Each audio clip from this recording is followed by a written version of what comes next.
ಹರಿಹರ ಶಾಸಕ ಬಿಪಿ ಹರೀಶ್ ಅವರ ಮೇಲೆ ಮೊಟ್ಟೆ ಎಸೆದ ಘಟನೆ ರಾಜಕೀಯ ವಲಯದಲ್ಲಿ ಭಾರೀ ಸಂಚಲನ ಮೂಡಿಸಿದೆ. ಈ ಘಟನೆಯನ್ನು ಖಂಡಿಸಿ ದಾವಣಗೆರೆ ನಗರದಲ್ಲಿ ಬಿಜೆಪಿ ಹಾಗೂ ಯುವ ಮೋರ್ಚಾ ಕಾರ್ಯಕರ್ತರು ತೀವ್ರ ಪ್ರತಿಭಟನೆ ನಡೆಸಿದ್ದಾರೆ.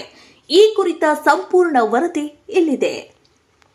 ದಾವಣಗೆರೆ ನಗರದ ಜಯದೇವ ವೃತ್ತ ಇಂದು ಬಿಜೆಪಿ ಕಾರ್ಯಕರ್ತರ ಪ್ರತಿಭಟನೆಯಿಂದ ಕಂಗೊಳಿಸಿತು. ಹರಿಹರ ಕ್ಷೇತ್ರದ ಶಾಸಕ ಬಿಪಿ ಹರೀಶ್ ಅವರ ಮೇಲೆ ನಡೆದ ಮೊಟ್ಟೆ ಎಸೆತದ ಘಟನೆಯನ್ನು ತೀವ್ರವಾಗಿ ಖಂಡಿಸಿದ ಜಿಲ್ಲಾ ಬಿಜೆಪಿ ಹಾಗೂ ಬಿಜೆಪಿ ಯುವ ಮೋರ್ಚಾ ಕಾರ್ಯಕರ್ತರು ರಾಜ್ಯ ಕಾಂಗ್ರೆಸ್ ಸರ್ಕಾರದ ವಿರುದ್ಧ ಆಕ್ರೋಶ ವ್ಯಕ್ತಪಡಿಸಿದರು.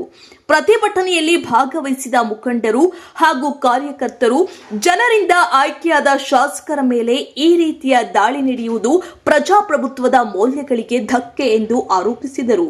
ಇದೇ ವೇಳೆ ಮೊಟ್ಟೆ ಎಸೆದ ಆರೋಪಿಯನ್ನು ಕೂಡಲೇ ಬಂಧಿಸಿ ಕಠಿಣ ಕಾನೂನು ಕ್ರಮ ಕೈಗೊಳ್ಳಬೇಕೆಂದು ಪೊಲೀಸ್ ಇಲಾಖೆಗೆ ಒತ್ತಾಯಿಸಿದರು.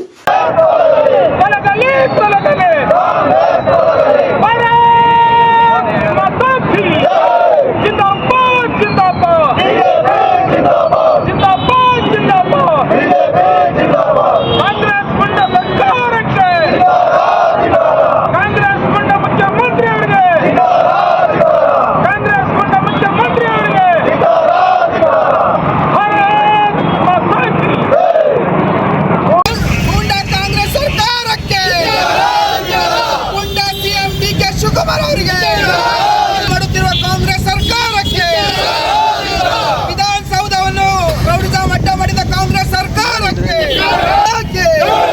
ಜಿಲ್ಲಾ ಉಸ್ತುವಾರಿ ಸಚಿವರಿಗೆ, ಜಿಲ್ಲಾ ಉಸ್ತುವಾರಿ ಸಚಿವರಿಗೆ. ಪ್ರತಿಭಟನೆಯ ವೇಳೆ ಕಾಂಗ್ರೆಸ್ ಸರ್ಕಾರದ ವಿರುದ್ಧ ಘೋಷಣೆಗಳನ್ನು ಕೂಗಿ ರಾಜ್ಯದಲ್ಲಿ ಕಾನೂನು ಸುವ್ಯವಸ್ಥೆ ಹದಗೆಟ್ಟಿದೆ ಎಂದು ಆರೋಪಿಸಿದರು. ಘಟನೆಗೆ ಸಂಬಂಧಿಸಿದಂತೆ ತಪ್ಪಿತಸ್ಥರ ವಿರುದ್ಧ ಯಾವುದೇ ರಾಜಿ ಇಲ್ಲದೆ ಕ್ರಮ ಕೈಗೊಳ್ಳಬೇಕೆಂದು ಆಗ್ರಹಿಸಿದರು. ಪ್ರತಿಭಟನೆಯಿಂದ ಕೆಲಕಾಲ ಜಯದೇವ ವೃತ್ತದಲ್ಲಿ ವಾಹನ ಸಂಚಾರದಲ್ಲಿ ವ್ಯತ್ಯಯ ಉಂಟಾದರೂ ಪೊಲೀಸರು ಸ್ಥಳದಲ್ಲೇ ಬಿಗಿ ಭದ್ರತೆ ಒದಗಿಸಿ ಪರಿಸ್ಥಿತಿಯನ್ನ ನಿಯಂತ್ರಣದಲ್ಲಿಟ್ಟರು.